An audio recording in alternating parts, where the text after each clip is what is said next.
नजर आ रही हैं एफर्ट्स एग्जैक्टली। अच्छा जी, आप लोगों की भी नजर आनी चाहिए जब रिजल्ट आना है। Who was Columbus? Let's just talk about Columbus little bit. And when you will be attempting this question, you are supposed to make a separate heading. Who was Columbus? Examiner will be impressed. Okay, he was born in Genoa, Italy. Genoa is basically a place in Italy, ठीक है, city in Italy. Born in Genoa, Italy in 1457. ठीक है जी.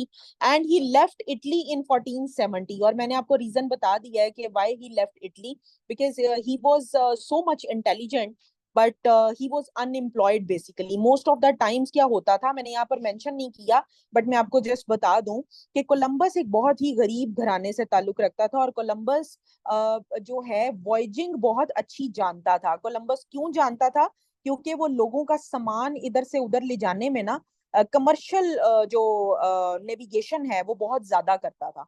तो इसके इसका expertise बहुत ज्यादा था उस चीज में. ठीक है. सो इसी वजह से इस ये अनएम्प्लॉयड था मेनली. तो इसने फिर काफी एफर्ट किया, but he still remained unemployed. And in order to become in search of livelihood, you can say, he left Italy. ठीक है. And then he reached Portugal. मैंने आपको जैसा कि बताया कि पोर्चुगल एंड देन स्पेन. ठीक है, पोर्चुगल और फिर उसके बाद ये स्पेन आएगा, ये मेंशन नहीं है यहाँ पर. But then he reach Spain. He was famous for cartography. Cartography किसको बोलते हैं बताओ? Anyone knows what is cartography? This is one word substitute basically. जो मैप्स मेकिंग जानते हो. एग्जैक्टली. नेविगेशन ऑफ शिपिंग नहीं. जिनको मैप्स बनाने आते हैं ना, उसको कार्टोग्राफर बोलते हैं. Cartography is basically a technique. And Pakistan में sir Munawwar Sabir is a cartographer, one of my favourite teachers. And उनसे पढ़ा हुआ है मैंने. कम्युनिज्म एंड कैपिटलिज्म मैंने सर मुनव्वर साबिर से पढ़ा हुआ है. What is communism and what is capitalism, and the way he teaches is exceptional. No one in Pakistan can teach you like that. Anyway, he was famous for cartography, and he got a sponsored voyage from Spanish king and queen. जैसा कि हमने पहले इसको पढ़ लिया है.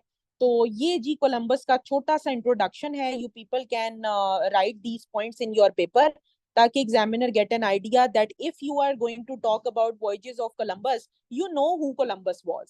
ठीक है. So let's just move to the next slide. Voyages of Columbus. Voyages of Columbus. आप लोगों के पास अगर लैपटॉप्स है ना, तो आप लोग वहां पर करके स्लाइड्स खोलोगे तो that would be much better as compare to your mobile phones, because I have prepared the slides on laptop. और बहुत जल्द मैं लैपटॉप पे जूम जो है आप लोगों का कनेक्ट कर लूंगी, फिर आप लोगों को स्क्रीन शेयरिंग के through I will be teaching. ठीक है. Today was a busy day and I could not basically manage these things, तो आज भी आप लोगों को इसी तरह पढ़ना पड़ेगा, but I am very sure you people are still enjoying it. Voyages of Columbus. Voyages of Columbus की जब हम बात करते हैं तो the very first one was in 1492. और बेसिकली 3 शिप्स थी. ये नाम इनके ना शिप्स की आप लोग याद रख लेना. ऑल्दो इस तरह का कोई एमसीक्यूज आपको नहीं आता होता, बट स्टिल जस्ट लाइक एक कोई इंप्रेशन डालने के लिए एग्जामिनर पर.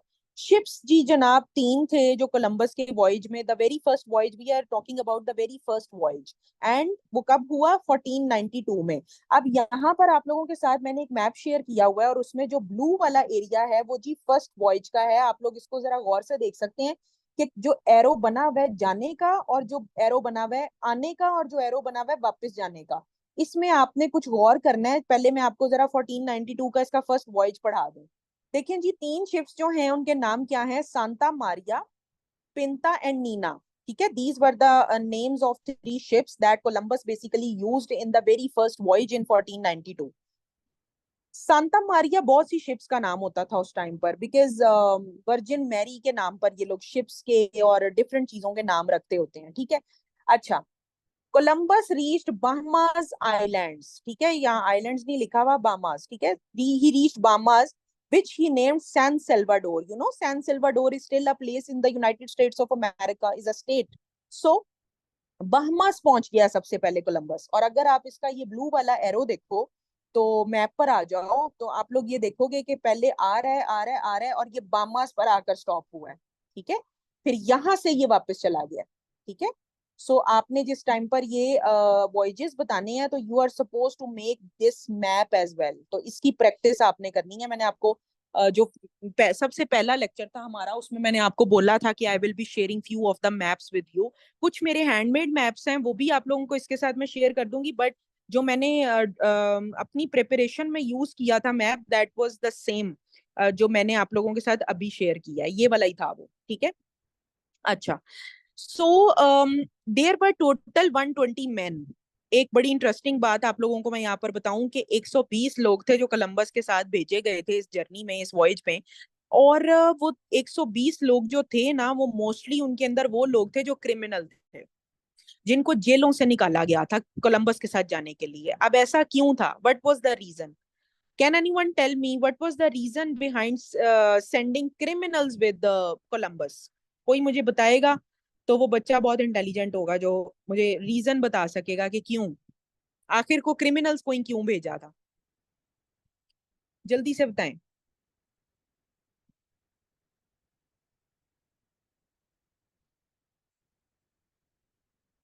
No one knows. नो ही लिख दें, बताएं। शिप चलाने के लिए क्यों? क्रिमिनल को शिप चलाना आती है? No. To get work done by them? No. ताकि अगर लाइफ लॉस हो तो उनका हो। Yes, Tanja is right. ठीक है, तांजा यू आर इंटेलिजेंट। ताकि अगर मौत वाकया हो तो उनको तो पहली सजाएं मौत दे दी हुई है, तो जब अगर वो मर जाएंगे तो that will not be a loss. Got it? So this was the very reason that mostly जो ये 120 लोगों में लोग थे ना, वो क्रिमिनल थे। ठीक है, जिनको डेथ सेंटेंस सुना दिया गया था। ठीक है, you can write this when you will be explaining these points. Then he left 40 there. उसने 40 लोगों को वहां पर छोड़ा। ठीक है, it requires force to move a ship. नहीं, बेसिकली जो क्रिमिनल्स थे उनका जो देखें, उन्होंने ये काम किया होगा, आपकी बात गलत नहीं है, लेकिन द मेन रीजन वाज ये वाला कि अगर लाइफ लॉस हो जाता है तो फिर ज्यादा कोई गम की बात ना हो। अच्छा, मैं आपको बता रही हूँ, ही लेफ्ट 40 देयर। उसने 40 लोगों को वहां पर छोड़ा। एंड ही रीच्ड स्पेन इन 1493। और 1493 में कोलंबस स्पेन वापस आ गया। और जब वो कोलंबस 1493 में वापस आया तो उसको बड़ा ग्रैंड वेलकम मिला। एक बड़ी ग्रैंड और शानदार किस्म की पार्टी कोलंबस के एजाज में रखी गई, एक डिनर रखा गया। और कोलंबस को अवार्ड्स और पता नहीं क्या क्या कुछ मिला कि वो किसी जगह से होके आया। ठीक है, अच्छा। एक और चीज जो मैं आपको बता दूं कि उस टाइम पर जो सबसे ज्यादा बादशाह की जरूरत होती थी, या जो बादशाह होता था, जो किंग होता था, उसको जिस चीज का सबसे ज्यादा क्रेज होता था, दैट वाज कॉलोनी और planting a colony, you can say. Because the more the areas that were under control of king, तो उतना ही ज्यादा उसकी पावर कंसीडर की जाती थी। सिमिलरली आज हम लोग क्या देखते हैं, जिस स्टेट के जितने आर्मामेंट्स हैं, न्यूक्स हैं, एमिनेशंस हैं, उसको पावरफुल समझा जाता है। सो एट दैट टाइम, उस वक्त की जरूरत के according, the more the colonized areas are under the control of the king, the more powerful he is. Got it? So Columbus got the instructions by king that I am sending you to this region again, plant a colony there for me. Okay, but Columbus failed to plant a colony. And when he reached Bahamas in 1493, all the 40 men had died. Can anyone tell me कि वो 40 के 40 लोग क्यों मर गए थे वहां पर? क्या रीजन थी? मुझे पता चल जाएगा आप लोगों में से कितने लोग सीरियस होके यूएस हिस्ट्री प्रिपेयर कर रहे हैं। Climate? No, climate was a reason but not the main reason. Natives? Yes, the natives who were there yesterday, I talked about indigenous people. ठीक है, ये बिल्कुल डिजीज एंड लोकल रिटेलिएशन, हाँ ठीक है, you people are prepared basically. Yesterday we talked about it and I told you when I was talking about Mayas, Incas, Toltecs, Aztecs, ठीक है, वो नाम सारे आपको याद होने चाहिए। When I was talking about them, then I told you moment के वो बहुत ही ब्रूटल थे। तो जो कोलंबस ने 40 लोग वहां पर छोड़े थे, उन्होंने उनको मार के खा पी लिया हुआ था, because they used to eat human flesh as well. So Columbus tried to plant a colony over there, but he failed. And then in 1498, he reached Trinidad and Tobago, आप लोग अगली ये रेड वाला arrow देखो, arrow देखो, ये second voyage का आ रहा है मैप में, एंड यू कैन सी कि यहाँ पर ये आके रुका जमीका के पास, and then he returned back, and there he tried to plant a colony again, but he could not.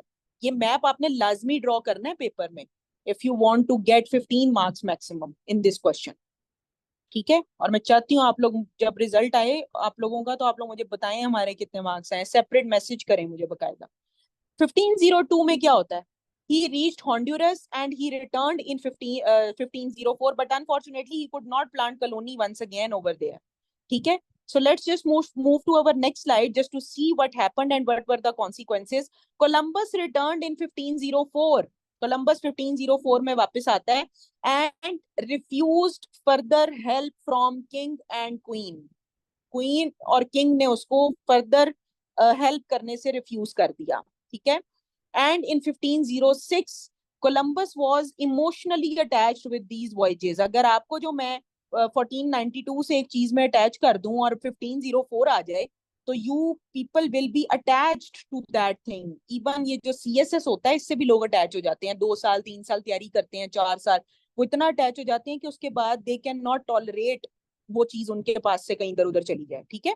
So what happened? Columbus got ill and in 1506 he died penniless. Just memorize this date जब Columbus की death हुई थी, 1506, ठीक है, ये याद रखना है, this is very important. And then in 1507 there comes another person, Amerigo Vespucci. He visited this new land. ये जो न्यू लैंड है ये अमेरिका की बात हो रही है यहाँ पे, ठीक है। He visited 20th May 1506. हाय, आपको ऐसे याद है जैसे आपका बेटा हो कोलंबस। ओ माय गॉड, जैसे बर्थडेज हम बच्चों की याद रखते हैं, आपको वैसे याद है। अच्छा, सो नेम ऑफ द, अच्छा ये जो इन्होंने लिखा है ना इम्तियाज ने, ये आप लोग नोट कर लो, 20th May 1506, अच्छी इंफॉर्मेशन है, गुड इम्तियाज। अच्छा, उसके बाद name of the continent America, इस पे आ जाते हैं। क्या नाम रखा गया? अमेरिगोज लैंड, ठीक है। ये जो आहिस्ता आहिस्ता ये नाम जो है ना, ये मॉडिफाई होता होता अमेरिका बना है। Initially it was not America, americano, अमेरिकस, इस तरह के वर्ड इसके लिए यूज किए जाते थे, एंड देन अल्टीमेटली फिर वो अमेरिका बना है। It was not initially America. So Amerigo's land इसको कहा जाता था, स्टार्ट में न्यू वर्ल्ड कहा जाता था, गोल्डन लैंड कहा जाता था। Why golden land? ये जब मैं आपको कॉलोनाइजेशन वाला टॉपिक कराऊंगी कल इंशाल्लाह, उसमें आई विल आस्क यू के फिर इस बताएं इसको गोल्डन लैंड क्यों कहते हैं। ये क्वेश्चन, ये क्वेरी मैंने आप लोगों के लिए छोड़ी है।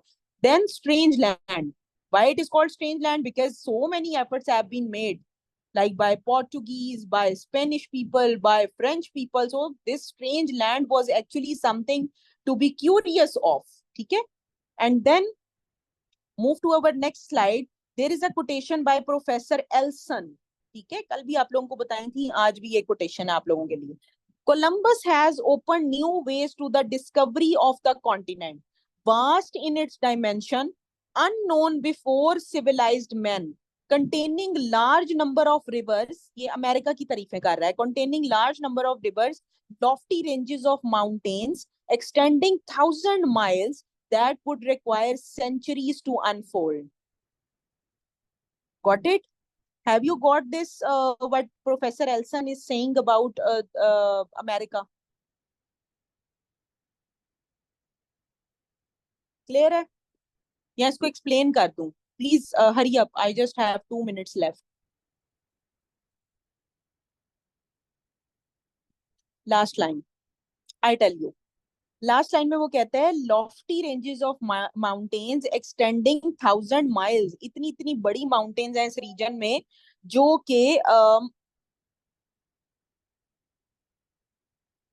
के बिल्कुल जो है वो इतनी एक्सटेंसिव हैं या इतनी हाई लेवल की हैं कि आप ये कह सकते हो कि it would take centuries to unfold. उनको अनफोल्ड करने के लिए, अनफोल्ड से मुराद क्या है यहाँ पर, कि उनको डिस्कवर करने के लिए आपको सेंचुरीज चाहिए। आपको पता है अमेरिका बहुत बड़ा है, तो वो ये बात जो है वो यहाँ पर करने की कोशिश कर रहे हैं कि इतना बड़ा एरिया है कि उसको जो है उसको पूरा दरियाफ्त करने के लिए शायद सेंचुरीज लग जाएं। ऑल्दो ये उस तरह का केस नहीं है कि सेंचुरीज चाहिए, but still I hope so I have done justice with the topic. and you people are now very much clear about what exploration is. Exploration की स्टार्टिंग से आप लोगों को बताया है बेस बना करके किस तरीके से एक्सप्लोरेशन जो है वो स्टार्ट हुई, एंड उसके बाद ये कि एक्सप्लोरेशन किस किसने की और किस तरह कोलंबस का टाइम आया. Clear? Any confusion? Anything? Done? Good. Okay, tomorrow we will be talking about colonization, and again I will be coming up with a kind of recap what we talked today, and I will ask few of the questions as well, so that I may gauge which student is serious and which कौन सा student serious है और कौन सा student non serious है. ठीक है? So that I may basically bifurcate the serious ones and the non-serious ones. Got it? Okay, Ji, take very good care of yourself. I will see you people tomorrow at 7 p.m. Due to some unfortunate reasons, I was outside and I could not reach in time. And inshallah, tomorrow your class will be at 7 p.m. Take very good care of yourself. Remember me in your prayers. Allah Hafiz.